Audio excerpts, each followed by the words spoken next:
Hi guys, welcome to Real Black Love with Sims and Bongs. Sure. New subscribers, welcome. Our returning subscribers, we appreciate you guys and thank you so much for giving us your time today to join us in this conversation. What are we talking about today? We are talking about our experience of being parents, how it's been, but instead of talking about it, we'll be basically asking each other questions to find out how that has been, but based on what we want to know from the questions that we'll be asking. Yeah, and the questions we'll be asking, we haven't really discussed them or shared them.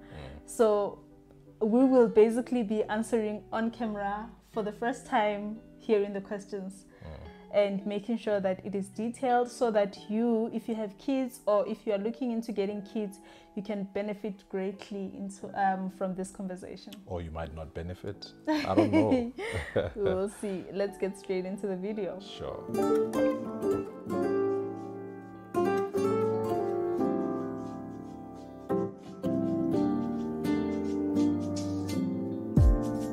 Every relationship has its own core values that glue it together. Central to ours is love, family, and adventure. This is Real Black Love. Okay, the first question that I have for you as a father is, you know, people usually say that we want to live our lives through our kids, right?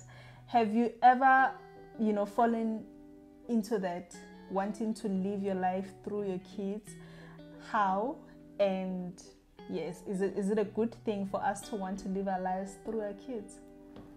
I think to a great extent, no. If I understand your question correctly, I chose, or I constantly choose not to make Tsimu or Nala be a latest version of myself, but to allow them to be their own versions. And the only thing I would probably, maybe you might say, I'm living through them. Is that how you say it? Yeah. Is that anything, like I want to correct certain wrongs. Yeah, that's what wrongs. Yes. That is why, yes, to some extent, I want to correct my wrongs through them, but not in a way where I'm allowing them to live their lives, but at the same time, I don't want them to fall into the traps that I've fallen into or make the mistakes that I have made, especially if those mistakes could be costly, very much costly. There are mistakes that you do as you're growing up and it doesn't matter. It's fine. Yes. Yeah, those don't matter. But I'm talking about the bigger ones. But right now we can't test that. I can't test it because they're still young, But I know that I need to always prepare myself to guide them properly so that they don't fall for those same mistakes as I did. I agree. Yeah. I think a big part of being a parent is doing right by your kids, and understanding that they're individuals. So they are not like you, and how you responded to situations might not be how they respond to situations. In the same breath, I do believe that your experiences build, your outlook out of life. So like you're saying that your failures have made you very much aware of the possible failures your kids could encounter. So we cannot really completely do away with our experiences, but those experiences do to some degree count in our parenting styles. But it's about I think it's about striking a balance. Sorry, let me just I think it's about striking a balance between you trying to fix, your errors through your kids, and at the same time allowing them to be individuals. So I don't think it's something that is entirely wrong. I think it's about striking a balance So yeah, I get what you're saying. Yeah, as long as you don't enforce, you know, what you thought you were supposed to be, and say, yeah, therefore they have to. Yeah. I think that's more extreme. Yes. Yeah. All right, so my turn. Hey. How has having kids affected you or your life? What are the changes that that experience has brought? Phew, I think having kids for me has grown me. I think it has grown me so much and so quick. So much so that I think if I didn't have kids, I wouldn't be where I am right now mentally. I wouldn't have as great aspirations as I do now about my life, you know. It has made me more ambitious and overall made me to want more for myself, because more than anything, I understand that if I fail to make something out of myself, I'm going to fail my kids greatly. So it has changed me like that, or it has affected my life like that. At the same time, having kids has made me to be more, what can I say? More, I don't know, like not to want to take a lot of risks. Yes, it has made me to prefer safety than risks, you know, because I believe that I'm better off with them than without them, or they are better off rather with me than without me. So anything that I feel like it's going to compromise my state of, like my mental state, for instance, anything that I feel like is going to affect me emotionally, I don't get into it. Like it has made me not to want to take a lot of risks, because I don't want to put my life in any danger, you know. So yeah. It's, I guess I get you. But I think for me, it has given me more reasons to take risks. Obviously calculated risks. But to say whatever it takes. So if I need to get that, whatever that I need to get for them, whatever it takes. So that means upping the risk to some extent. But not in, I get what you're saying. I feel like what you are saying also makes me believe that you are not, your reasons for taking risks are different. So they push you to take risks for them rather than taking risks YOLO type of thing, which is what I feel. Yeah. Because before I used to be like, you only live once, like enjoy, live your best life. Whereas now I don't do that. You know, I stay away from risky situations. So yeah. You're no longer a gambler. Yeah. Next question. If you guys know, you know. What are your own shortfalls when it comes to being a great father? My shortfalls.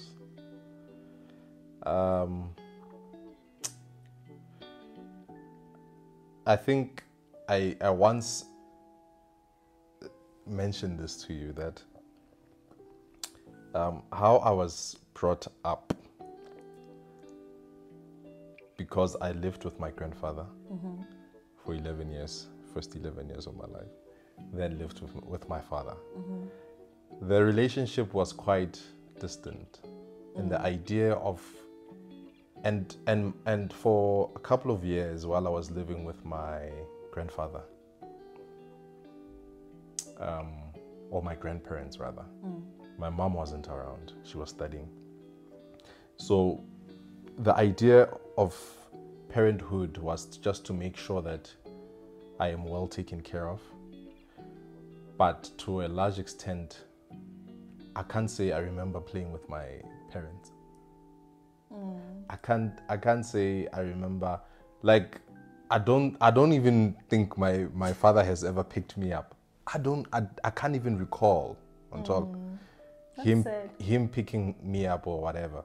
Or there were times I remember, yes, sharp, maybe when I was Boma 6, 7, that he would come, or I would go to, you know, his house and would play, would be, you know, a bit. But that later changed. And so it's sort of affected my, I don't know if it's willingness to do it, but I don't think it's willingness because to do it to Tsimu, to be like that, to play or to be involved in that way, to exist like that, you know. So, but I am making the effort, you know, and every day I have to struggle with my own thoughts to say, be present, be more present, be more hands-on, you know, engage with him some more, you know, and so on. And I think it's easier when they are still younger, when they are still just babies, to just, you know, throw them up and down and da-da-da-da-da.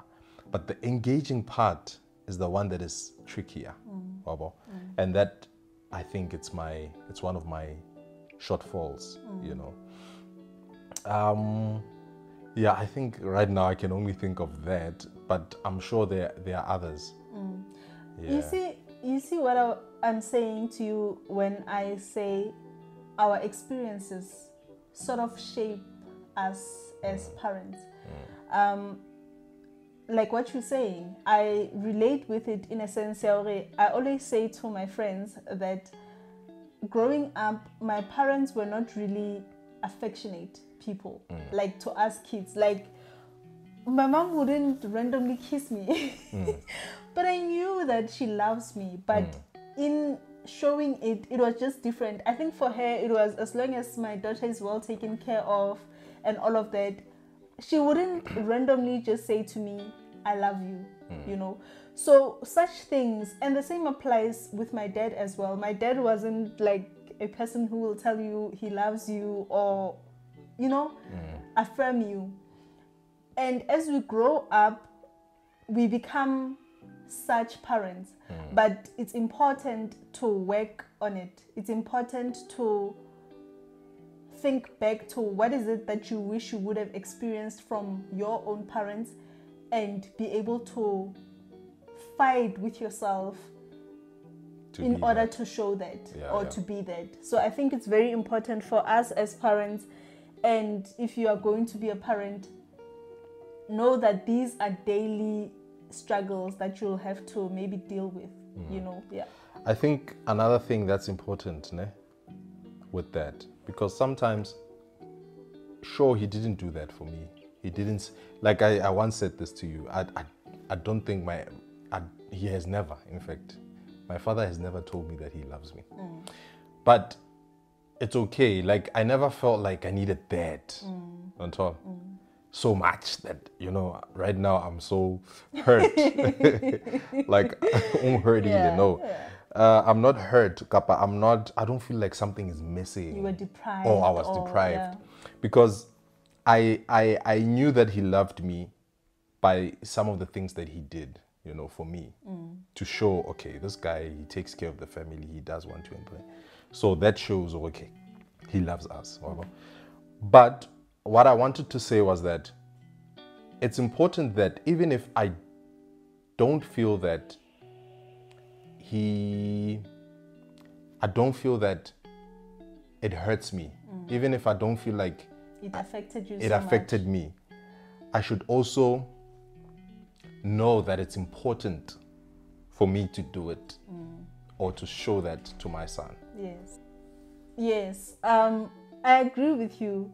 And at the same time, like what you're saying is that the fact that it didn't affect you doesn't mean that you should be like, it means it's not important. Because at the same time, your kids are different from you. There are some kids who grow up and feel like they were not loved because it was not said to them. So they might not take it how you took it. Yeah. Yeah. In your opinion, is parenting a role which we need to be prepared for or not? And if so, how should or can it be done? Do you think you can't just become a parent without some level of preparation externally? That's what I mean. Like, do you think people need to watch, more of videos that people are talking about parenthood? Do they need to get a book and read to understand? Because sometimes you think you had the best parents because that's all you've ever been exposed to, right? And for you, it was good enough. But maybe there is another way of parenting that is better than the one that you received, which you might not know of. But if you were to pick up a book or listen to someone speak about parenting styles and what they do and so on, you'd be like, actually that's far better. I think my children would be better off experiencing that kind of parenting style as opposed to the one that I know of or that I've experienced. I think whether we are aware that we are preparing to be parents or not, we are preparing to be parents. I'm saying this because from when we are growing up throughout our youth years, we grow up watching parents, ours and other parents. We grow up watching TV, seeing how people parent. In the now era, we see parents all over Instagram and Facebook, but more Instagram, embracing parenting and sharing their journey with us. So we end up consuming that content, and as we consume, we are sifting and taking things that we want and things that we don't want. We are seeing how people do it, and whether you are aware or not, you are deciding whether that is good, and you can add that and incorporate that once you're a parent. So I feel like we are already preparing. When now you become a parent, I also believe that you already have parenting abilities in you. I think it's just how we were created as people. When I became a mother, that whole nursing and cuddling and making sure that your baby is warm, it's not things that I read about, it's not things that I was educated on, but I had this instinct of mothering that nobody could have prepared me for it. No book could have prepared me for it. You understand? So I believe that we are born with it. We have that thing in us. But at the same time, and at the same time, it doesn't hurt to empower ourselves as parents, by reading, consuming material that will help us to understand our kids better, to be better parents, whether it's listening to interviews, whether it's watching something or reading something, it really doesn't hurt. It can only make us better because we learn through our own experiences and through experiences of other people. So I think it goes both ways. We are prepared as we grow up. We are being prepared by our own parents, by our people we see, but at the same time, we need to add that something extra and do that bit of research, to ensure that we nail this, of which you cannot really nail it. You can only try. You know, you'll make mistakes. Even if you have done your research, even if you've listened and seen your parents do a better job, you'll always make mistakes, you know, because every parenting experience is different. Okay. I think I agree with you, but I lean more to saying I think that preparation is important. Because some people just, even if they had good parents, it's like they have no idea what it takes to become a parent and what you need to give to be a parent or sacrifice to be a parent. But I think I like to say give rather than sacrifice, because sacrifice is like you're taking from so give, it's something that will, you know, just come from your heart and whatever. That we get people like that, in my view, who I think they need it, you know, to be guided, to be enlightened, and so that they can just give their kids a better, you know, parenting experience. Yeah.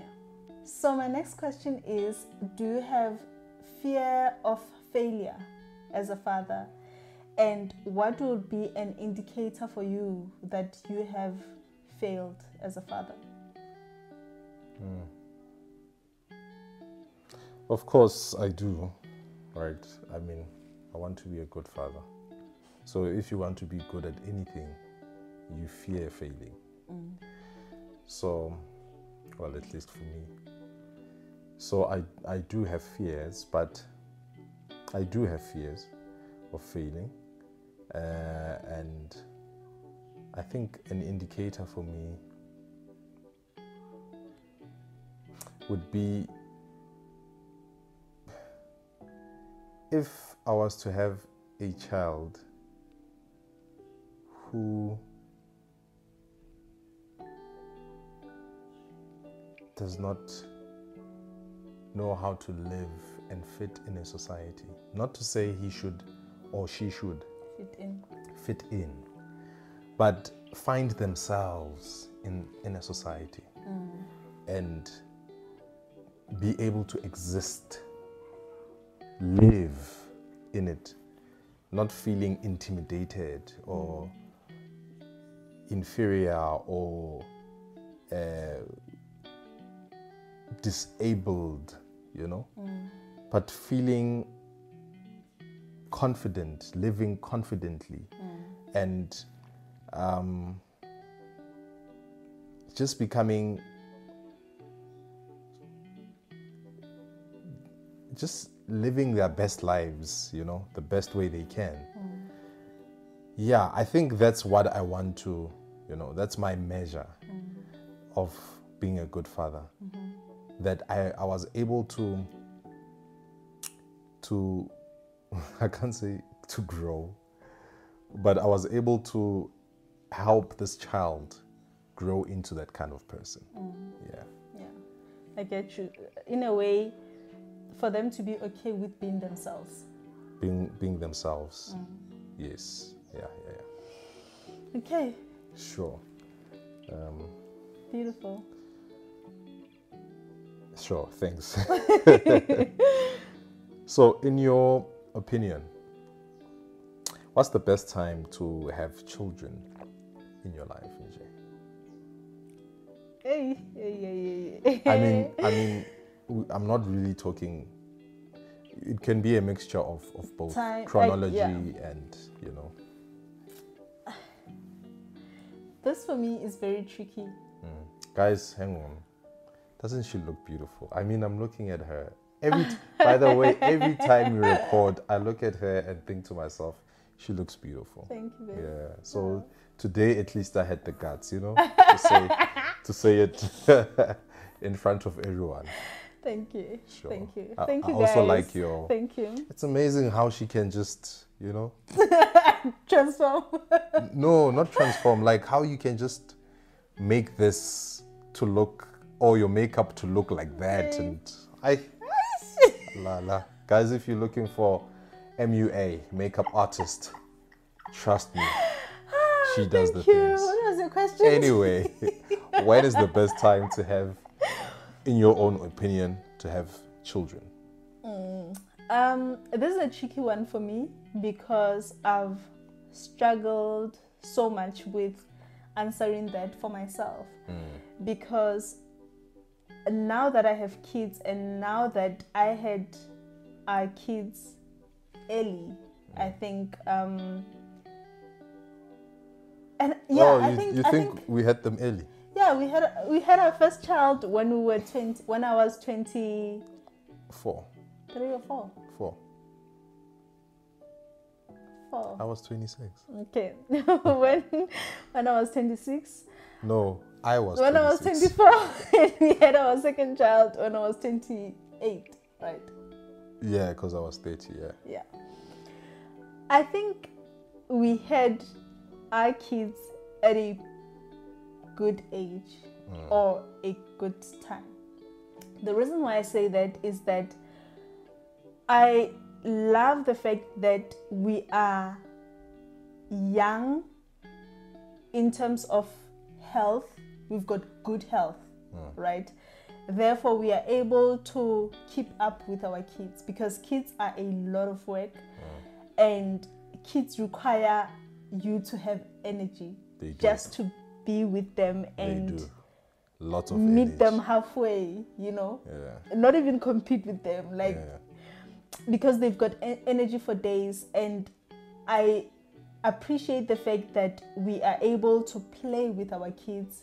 We are able to go to parks, zoos with our kids without feeling like yes, we do feel like maybe because we can't keep up. Yeah, maybe because Jay, we are big people, but wow. Apart from that, we are able to keep up with them. I wouldn't have wanted to have my kids at like 40 or 50 where I just feel tired. There's nothing wrong with it. You can absolutely do it. But preference, I believe that the younger you are, the more energetic you are, you know. Secondly, I feel like it's also good to grow with your kids. You know, I look at my mom now because my mom is 52, right? I don't know. Please don't ask me the difference because I don't want to calculate now. But I remember my mom being 30 and I was at the age where I could see that my mom was 30. You know, I remember my mom going to varsity and leaving me at my grand's. So I appreciate having seen her grow and hustle with me through life. That has made me appreciate her efforts and appreciate her more now that she's old, you know. And I appreciate the fact that she's old, but she's not too old that she's we can... not old. What are you talking about? No, but she's old, babe. No. But she's not too old that we can go shopping together. She's mature. And we can, you know, we can do girls stuff. So I relate with her better, you know, on a friendly level. I still see her as my mom and I respect her, but I can share certain experiences with her, you know. And my mom is my mom is I wouldn't say single, but my mom is, you know, fairly young and in the back into the dating game, right? She's young. 52 is young. And because of the age difference, I'm able to understand her experience and not to be like you know. Yeah, so I really feel like apart from other things, as in like where you are in terms of life financially, those things, I mean, it varies and it's subjective.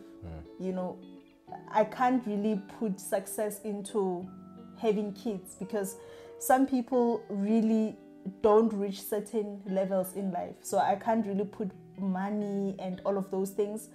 Yeah, sure, it makes a difference sometimes. No, it does make a difference in the sense of the life that you are able to give your kids, but I'll just limit it to age and maturity level.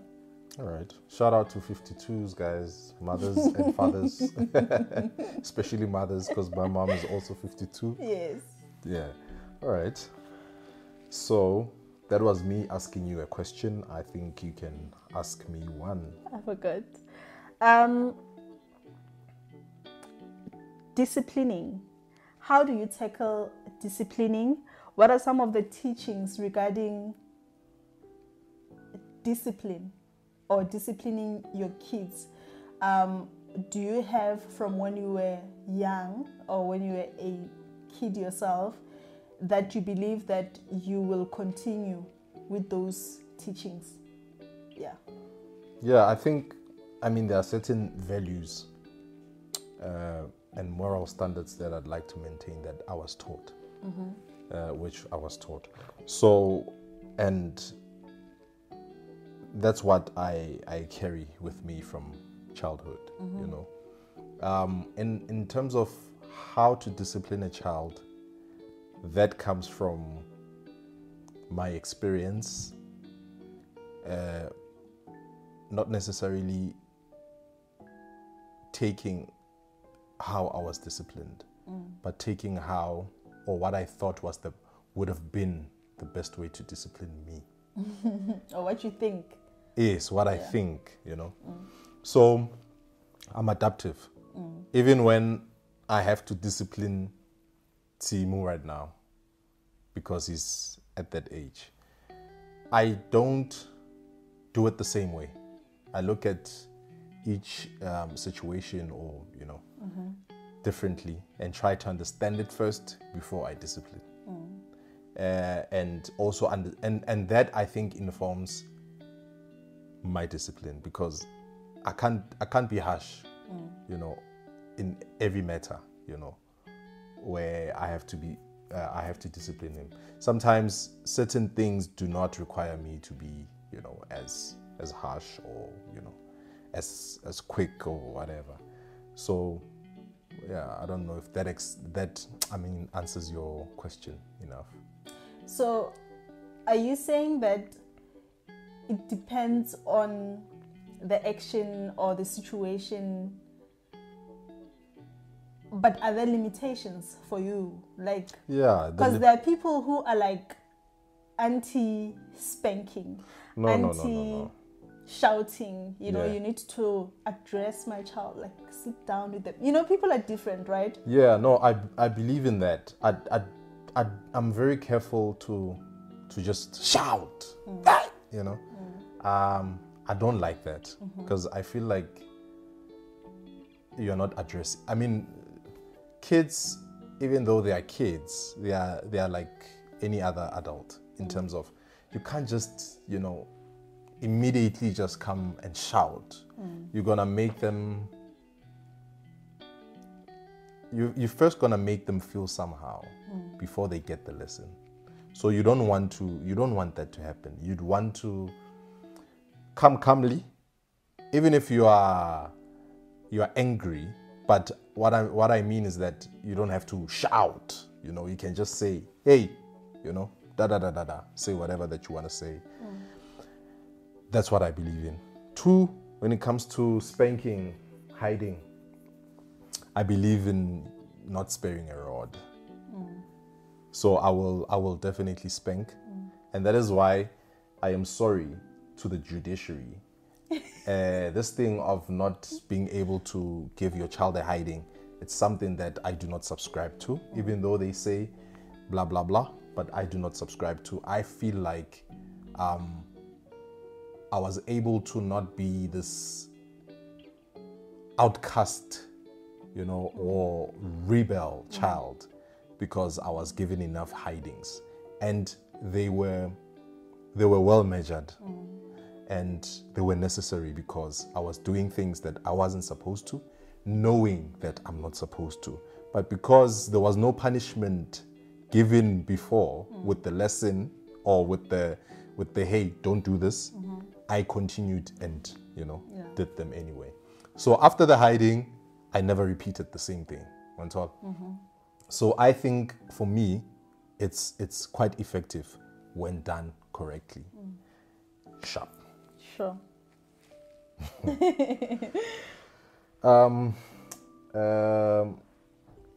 Do you still have the kind of feelings around the idea of having a big family that you had before having kids? That's what I mean. No. I wanted 4 kids. That's big. And I want 4 kids. That is big, considering that I come from a very small family, right? It has changed because I've realized the work that comes with having kids. Jay, we have 2 kids, and I can tell you now that it has made me older. Like, it has made, that's I'm getting there, because kids, physically, mentally, hey, I don't know what or it's a conglomerate. It's a lot of things. It's a stew of it. It's a lot of things. I think for women, the physique takes its toll. You have to really work hard to fight that, It's a lot, right? We did mention earlier that having kids requires you to have energy, a lot of it. And I feel like the 2 kids that we have right now deplete my energy to the core. And maybe it has to do also with other things that we do on the side, that we are busy with. And that I believe they are not going to decline. I believe that it's only going to get, we're only going to do more and more and more in trying to build a good life for us and our children. So, yeah, it has changed a lot. Another thing is that I've realized that in the last 6 years, our life as a couple has really been affected by having kids. We are no longer as flexible as we were. We can no longer just up and leave and experience life and just be young and do all of those things, because we have to think of kids first, especially at the stage we are at in life, that we can't have a living nanny and someone who is always there, or you can't always send your kids away to their grandparents all the time, right? Can't even PDA. You can't even PDA. Well, you can, but you have to first send them. You have to say they must watch something or whatever. So because of such things, I think I'm okay now with having few kids. I think it's not even only a financial thing, although I do believe that finances have a lot to do with it. But even if we were to make it big and start just living a soft life, I really feel like I am content with the number of kids we have. When you imagine something and you see the future and you're like, okay, when you are in your 60s, it will be nice to have your 4 kids come visit. It only makes sense for them to be 4. In your mind, in my mind, it looks nice and beautiful, but the practicality of it is questionable. So, no, it has changed. It has changed. All right. Maybe all I can say is that rich people have few kids. Rich people have few kids. A lot of rich people only have about 2 or 3 kids at most. Yeah. So, yes, we can proceed to ask. Okay.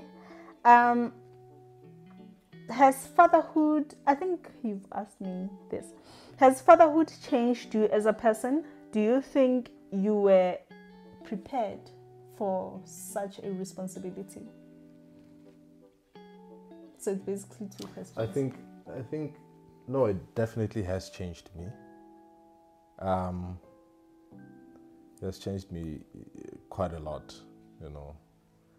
I don't think I should, you know, delve too much into, because it's a lot. I mean, it changes you because you have to now not think about yourself only and your partner, but now you have this, you know, other person who's new that you have to consider with everything that you have to do, every decision that you have to make, you know.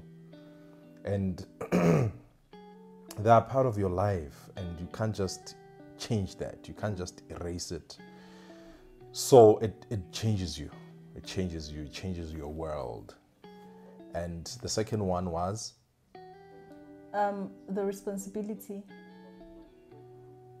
Were you prepared for the was I prepared? Responsibility, yes. Was I prepared?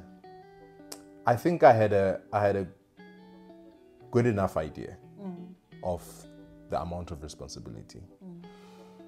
Because I'm a very observant person, and I'm someone who's present. Yeah, I'm not that guy who's just clueless about things. I think about things, I process them.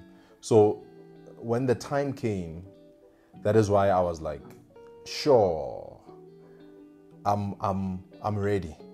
I'm ready to have a child, because probably I'm not ready in all aspects, but mentally, emotionally, I'm ready. I know that I can be the best father I can ever be to that child. I will be present. I will, you know, I will assume the responsibility that is required of me. So I think I was prepared, very much prepared. For me, the timing was quite perfect. You know, I was still young, as you said, you know. It wasn't too early, it wasn't too late. It was just perfect. I was in the right frame of mind. I had matured enough, you know, and yeah. On the issue of responsibility, I think it's important for us, and I'm saying us because we've had this conversation before, you know, it's important to highlight the fact that what we thought was the responsibility of being a parent is completely different from the actual responsibility of being a parent, right? We've always thought when you're a responsible parent, you're the parent who makes sure that your kids are well fed, they have clothes and all of that. Like for us, parenting was about provision and providing security and all of that. Especially provision of material things. Yes. And what we have realized now that we have kids is that there's something greater that is central to the responsibility of a parent. And that is, you are responsible for creating a holistic human being, right? You are responsible for their development. You are responsible for the person they are going to end up being, you know. We always say that black men need to do better, and they need to do this, and they need to be this and take care of their women and all of that. And our responsibility as parents is in making sure that we raise men and women who will be able to fit this idea of the world we wish to see, right? So in a way, like you were saying before, fixing the wrongs, you know, fixing the things that we see as problematic in society today, and making sure that the way we raise our kids does not perpetuate problems, you know, but it brings solutions. Yeah, I agree. It's not enough to just want to provide for the child, you know, and making sure that they have diapers, they have clothes, and they are well fed, and they can go to creche and schools and blah blah blah. I think it's far more, you know, Yeah. than just that. Yeah. Do you think we are doing well at this parenting thing? Do you think we are achieving? Sure. I think we are trying. I think we are trying. I think there's a lot of work that we constantly need to do. We need to work on ourselves to be better parents, right? There are certain things in our parenting that I sometimes look at and I'm like, this is problematic. Can we wake up tomorrow and do better?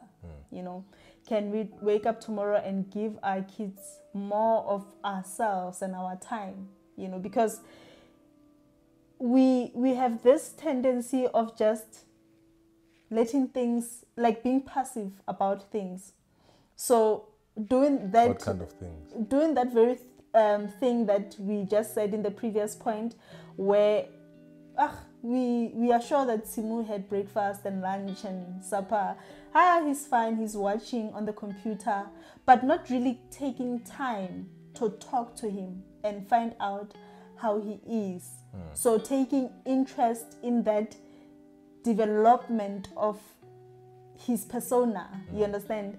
So we do drop the ball oftentimes than I'd like us to. And I think it's something that we are aware of, and and that awareness is important. Being aware that, okay, this is where you keep dropping the ball.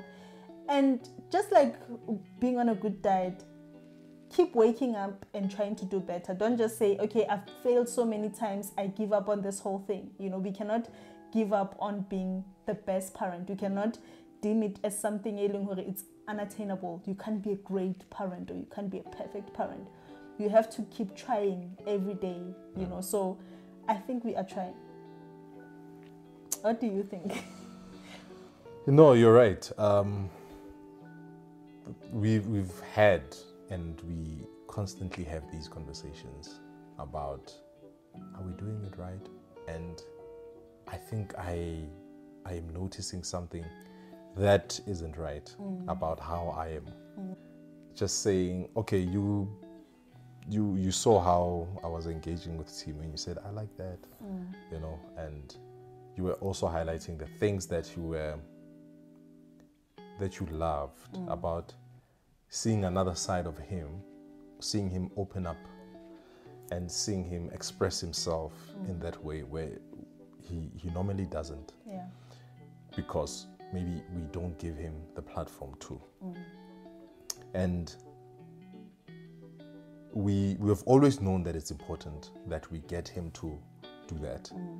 But we're failing at that. And so that's what we have to constantly work on. Yeah. So it's not enough only to be aware, but it's very important to be aware. But also, after being aware, it's also important that you are committed to doing it, to trying all the time. Yes, and to make a plan, to have a solution that you put in place and say, this is what I'm going to do so that I can achieve that. Yeah, that's all my questions. I think we are going to wrap it here. If this video is too long, we might split it into two so that it has part 1 and part 2. I just want to ask one more question. Is there a name that you wanted to give to our children, one of them or both of them? I had so many names. Where you couldn't? Yeah, I had so many names for our kids. For Timu? No, I don't remember them now because I've gotten rid of them in my head. Okay.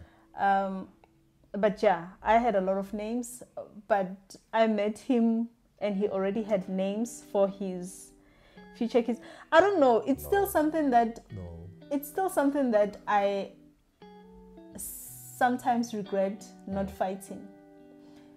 because I feel like it should have been like a discussion type of thing. I feel like it was a discussion, but it was a already concluded discussion for formality. Well, now what do you have to say? Guys. No, babe, like honestly, you decided on the first names of both kids, right? And with Nala, I think that's why I even named Nala, or gave him the second name. Gave her, sorry, the second name, not like, because I felt like I needed some mark or something that says, oh, that's her, you know. But yeah. Yeah, but I guess that's what's gonna happen. It's hardly possible for both parents to have the same name, to come up with the same name. Yeah. Even if we agree, it's gonna be like, yeah, but you are the one who suggested it. So even if I was to agree with the other name that you had, it was still gonna be your suggestion, not mine. And I'd always say, yeah, it was her, not me, but I agreed to it. But remember, so you can never have that. But remember, for the longest time, I kept saying Nala cannot be Nala. Nala, like I was against the name, like for a long time. I don't know, it was a thing of, okay, I don't have a better name. And maybe I was also against it just because it's your name, like again, you understand? Anyway, I love the name now. I love both names now, but yeah. Yeah, guys, sure, no. Yeah, I think we, you guys have gotten to hear what this experience, this journey of us having kids has been like, and what are our hopes with regards to our parenting style and what we want to, achieve as parents for our kids, and what we believe we need to correct, and our shortfalls and so on. So if you guys enjoyed the video, please hit the like button. Yes. And if you haven't subscribed to our channel, please do. That's the least you can do, so that you can get more content. Yes, all the videos that we put out. Yes, please don't exit, don't leave this space. Don't leave this space before you subscribe. We appreciate everyone who has subscribed, and we will appreciate you more if you subscribe, and also share this video with some of your friends that you feel may need to see this or to hear this. Would really appreciate that. Continue the conversation, guys, in your spaces. It's been good. It's been good. Thank you so much for watching today's episode. Next time. Bye.